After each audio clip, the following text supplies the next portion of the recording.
didn't think we'd be back here in the Belgeonne kitchen, but actually with lockdown and school being out, here we are again.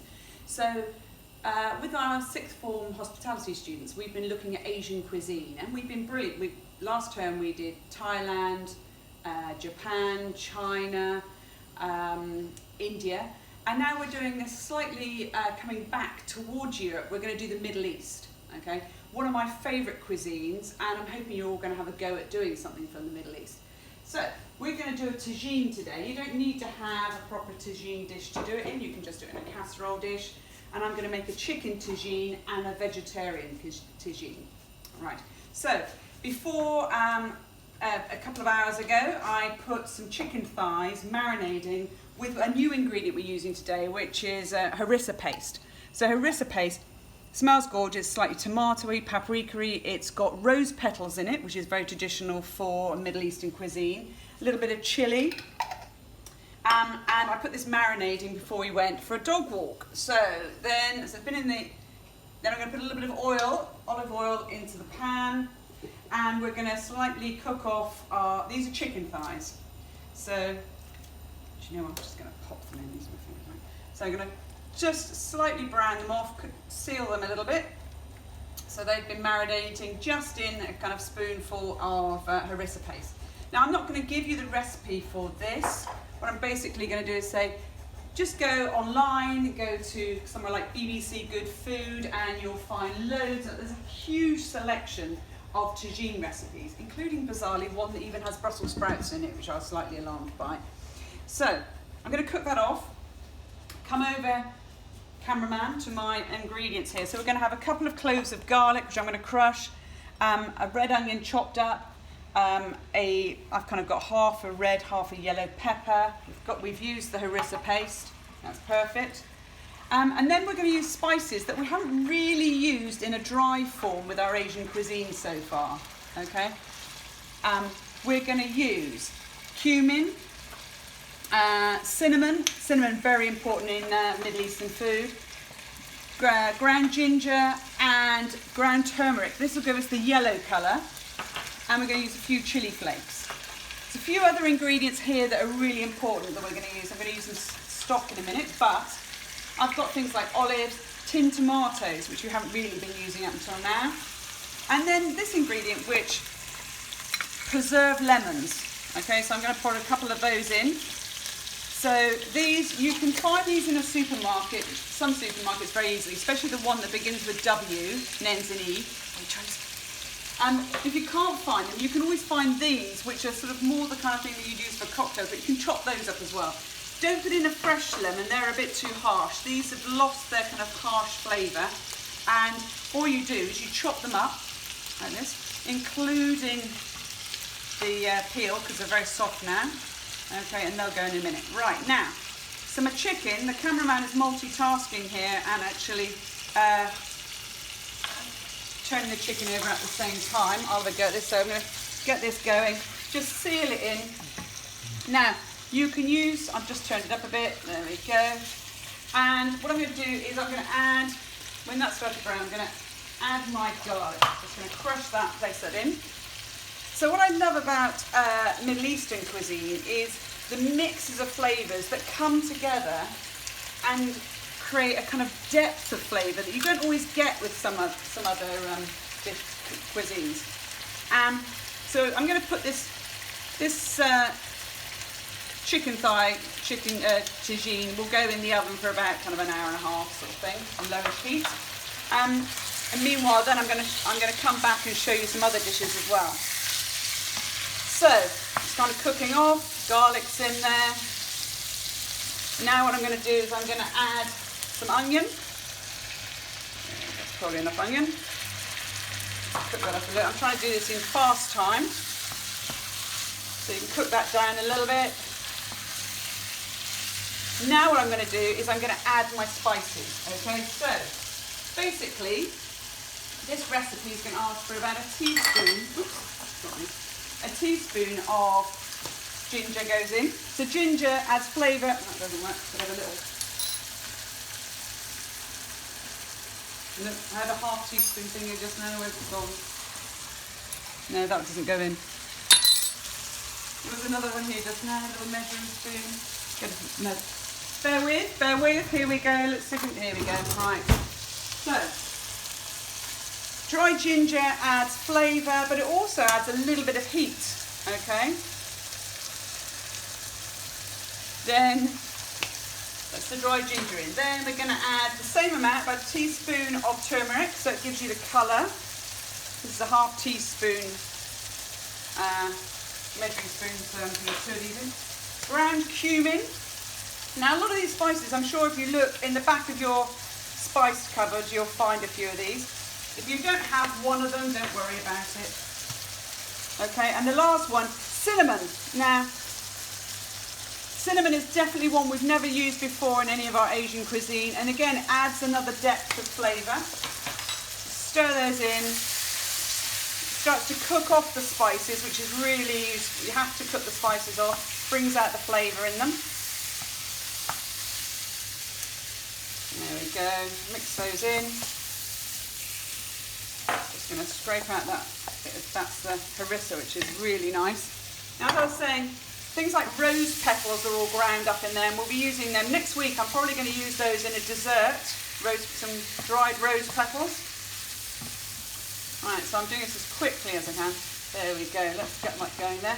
Now what I think, we've got the spices cooking. We're going to add the pepper. So it's chopped up peppers going in. And cook off.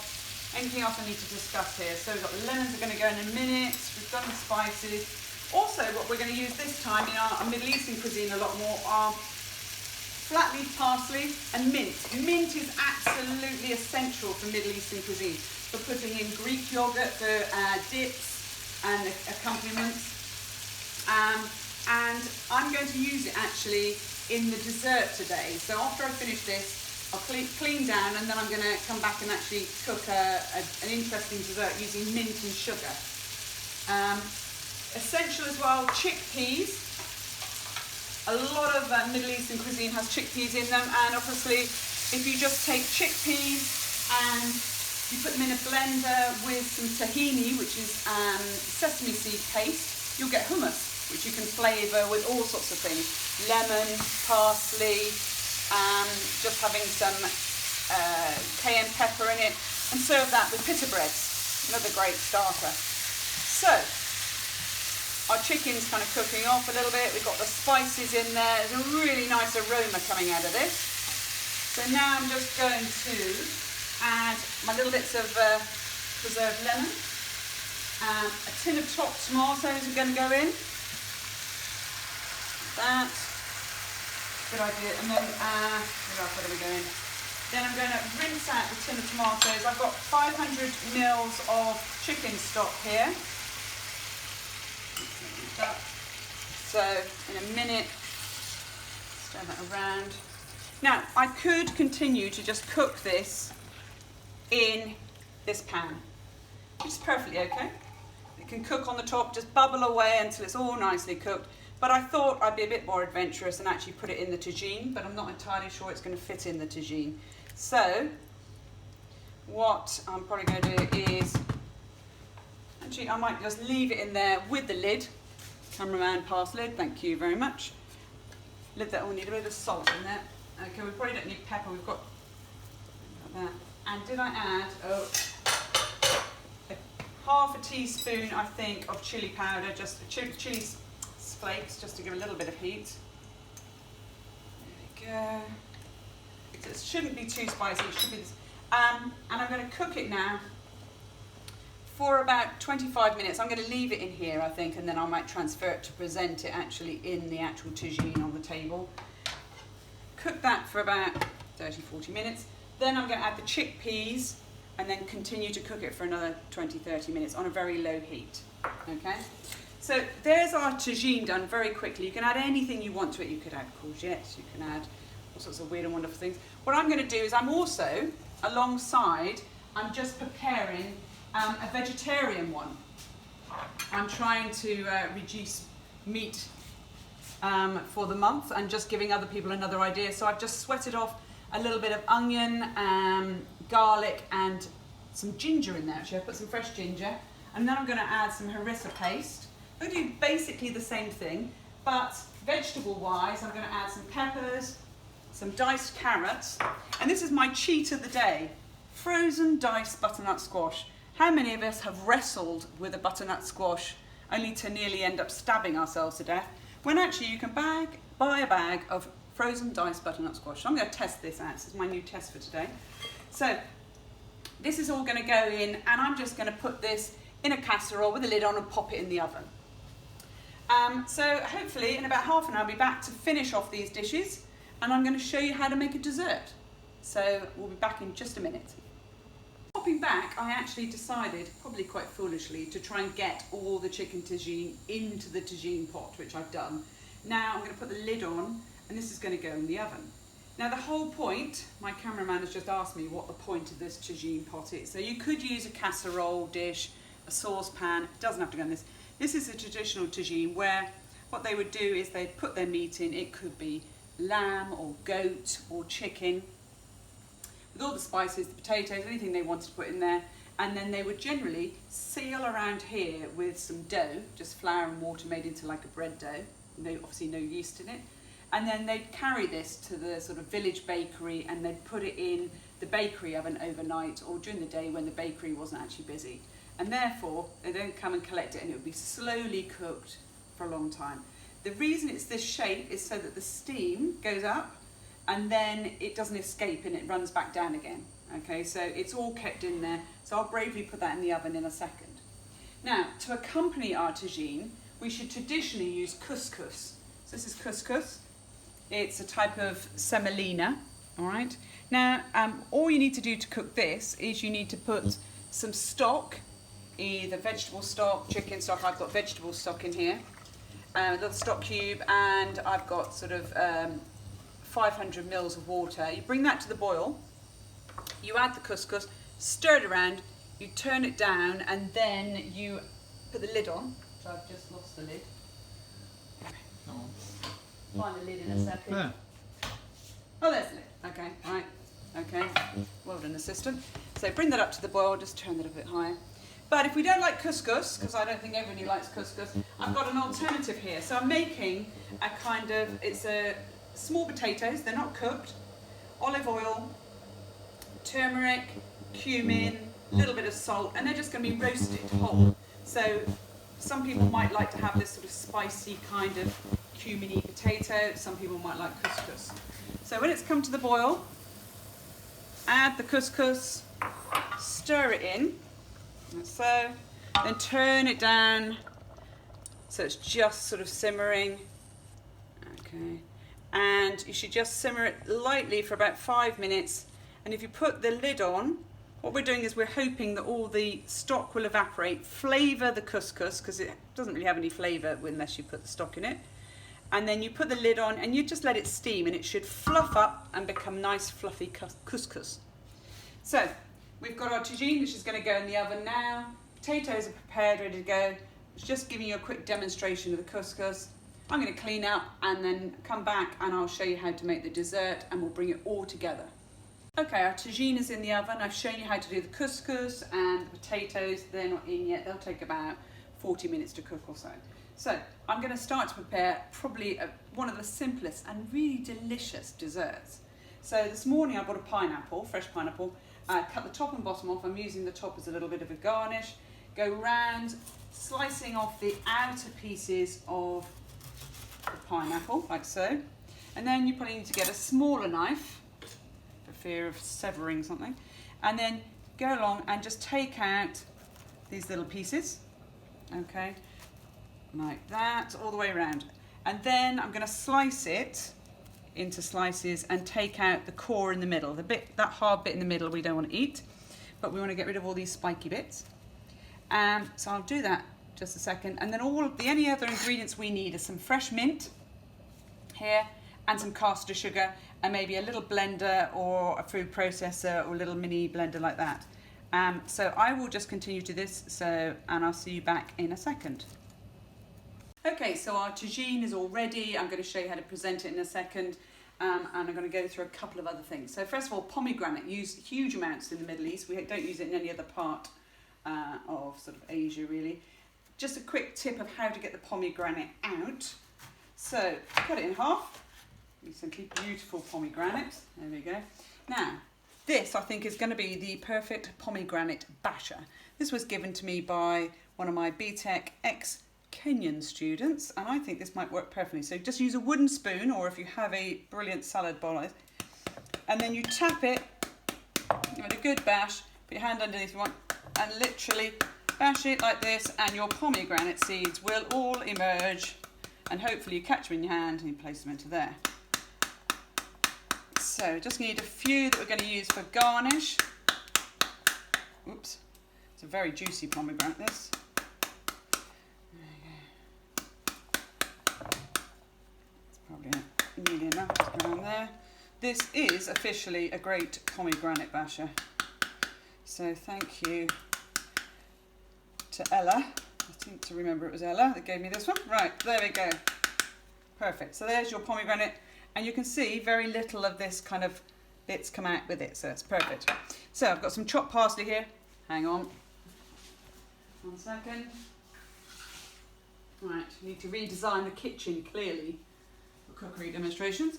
So, before, just now I've actually made up, cameraman over to this direction, I've made up some hummus. Now, as I mentioned earlier, just to make hummus, very simple, drain a can of chickpeas, and then we need some tahini, which is sesame paste basically. Mix it, pop them into a food processor until they're blended, until they're smooth, and you end up with your hummus here, which I've just toasted a few pita breads and we're going to dip it in there. And to finish it off, I've actually just put some chili oil on the top. You could put lemon zest, lemon juice, parsley, whatever you want in there. So that could be used as a little starter. This is some Greek yogurt that we're going to serve with our tagines. Tagines are out of the oven. Got a little roast potatoes I've just taken out that had the turmeric and the cumin roasted with some olive oil.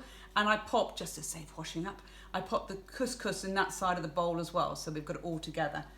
Right, now, our dessert. So before you serve that, just before your guests are going to have that, you can put your pineapple, get your pineapple ready before, okay?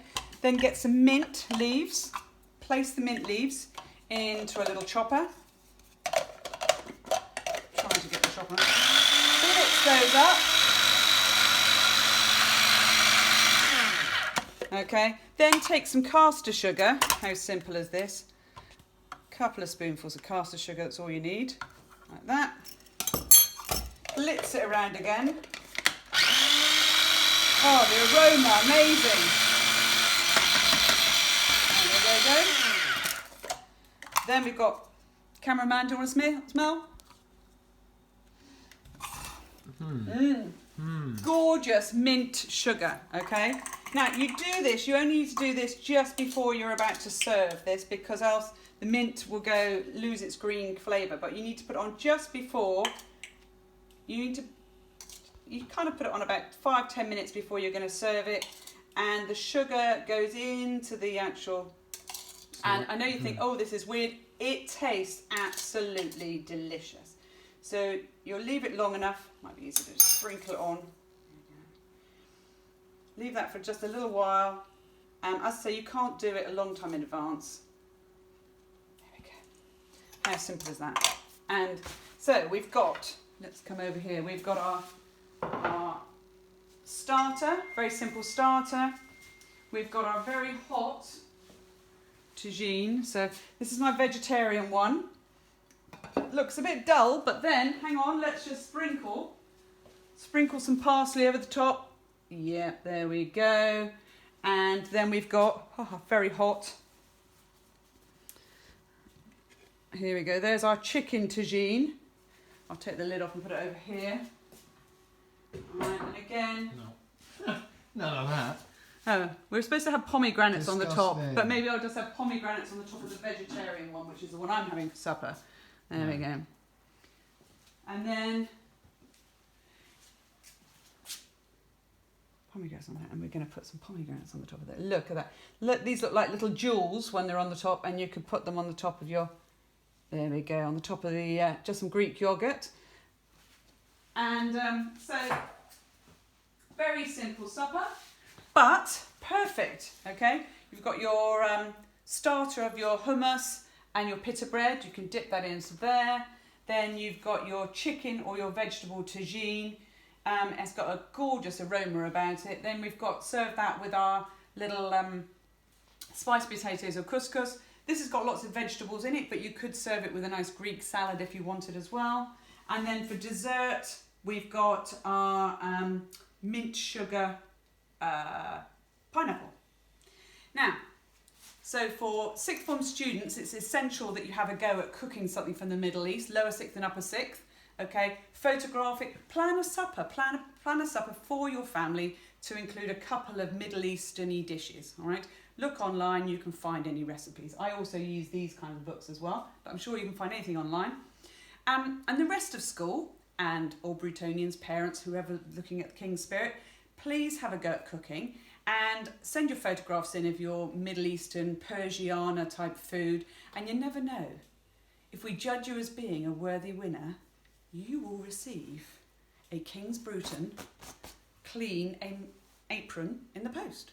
So, go out, cook, win an apron. Anyway, see you again next week when we'll be doing some Middle Eastern desserts, maybe some baklava. I'm not sure if I'm going to be challenged enough to do Turkish delight, but we'll have a look at some different desserts from the Middle East. So we'll see you next week. Bye.